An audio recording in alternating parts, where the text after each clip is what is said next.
ఎన్నికల సమయంలో ఆ నియోజకవర్గం తెలంగాణ రాజకీయాలకు కేర్ ఆఫ్ గా నిలిచింది. అబ్బో, ప్రధాన పార్టీలది మామూలు హడావిడి కాదు. అక్కడ ఆ స్థాయి హైప్ రావడానికి కారణం అక్కడ పోటీ చేసిన అభ్యర్థులే. అయితే అప్పుడు అలా హైలైట్ అయిన నియోజకవర్గం ఇప్పుడు మరోసారి వార్తల్లో నిలుస్తోంది. ఇంతకీ ఆ నియోజకవర్గం ఏది, అక్కడ జరుగుతోంది ఏంటి?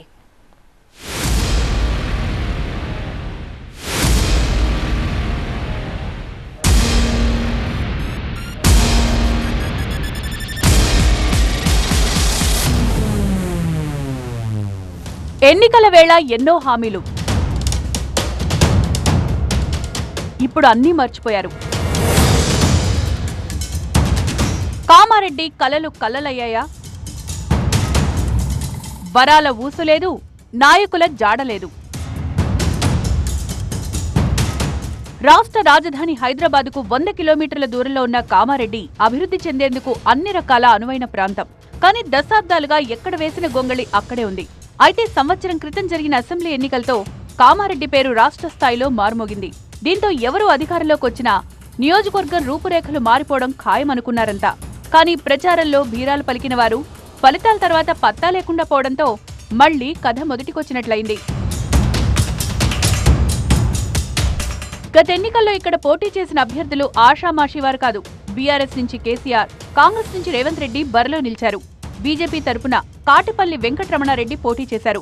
ప్రచార సమయంలో ఈ ముగ్గురు నేతలు ప్రకటించిన హామీలు అన్నీ ఇన్ని కావు. నాటి సీఎంగా నియోజకవర్గం మీద వరాల జల్లు కురిపించారు కేసీఆర్. తానొస్తే నియోజకవర్గం రూపురేఖలే మార్చేస్తానని భరోసా ఇచ్చారు. కాంగ్రెస్ అభ్యర్థిగా బీసీ డిక్లరేషన్ ని కామారెడ్డి వేదికగానే ప్రకటించారు రేవంత్ రెడ్డి. తమ ప్రభుత్వం వస్తే 200 కోట్ల నిధులతో కామారెడ్డిని అభివృద్ధి చేస్తామని హామీ ఇచ్చారు. దీంతో నియోజకవర్గ జనాలు ఆనందంలో మునిగి తేలారు. అయితే ఎన్నికల ఫలితాలు తారుమారయ్యాయి. ఊహించని రీతిలో లోకల్ కార్డు పనిచేయడంతో ఉద్దండలుగా బరిలో నిలిచిన కేసీఆర్ రేవంత్లను కాదని బీజేపీ అభ్యర్థి వెంకటరమణారెడ్డికి విజయం దక్కింది. బీజేపీ ఎమ్మెల్యేగా గెలిచిన వెంకటరమణారెడ్డి సైతం ఎన్నికల ప్రచారంలో జోరుగా హామీ ఇచ్చారు. ఏ ప్రభుత్వం వచ్చినా, ఎవరిచ్చినా ఇవ్వకపోయినా తన సొంత నిధులు 150 కోట్ల రూపాయలతో నియోజకవర్గాన్ని అభివృద్ధి చేస్తానని ఓన్ మేనిఫెస్టో ప్రకటించారు. కానీ ఎన్నికలు ముగిశాక సీన్ మొత్తం మారిపోయింది. ఓడిపోయిన కేసీఆర్, రేవంత్లు మళ్లీ నియోజకవర్గం వైపు చూడలేదు.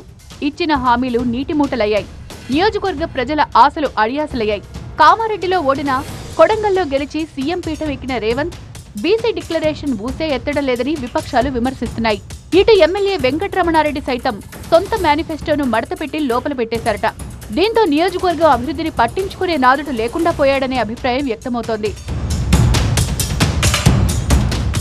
ఇద్దరు ఉద్దండలు కాదని సామాన్యునికి పట్టం కట్టారనే కోపమో లేక మరొకటో తెలియదు గాని ప్రధాన పార్టీలు కామారెడ్డిని పట్టించుకోవడం మానేశాయి.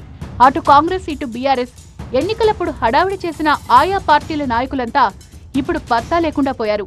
ఇష్టపడి గెలిపించుకున్న లోకల్ లీడర్ అయినా హామీలు నెరవేరుస్తాడు అనుకుంటే ఆ దిశగా ఆయన ప్రయత్నాలేవీ కనిపించడం లేదట. దీంతో తీవ్ర నిరాశలో కూరుకుపోయారట కామారెడ్డి జనం.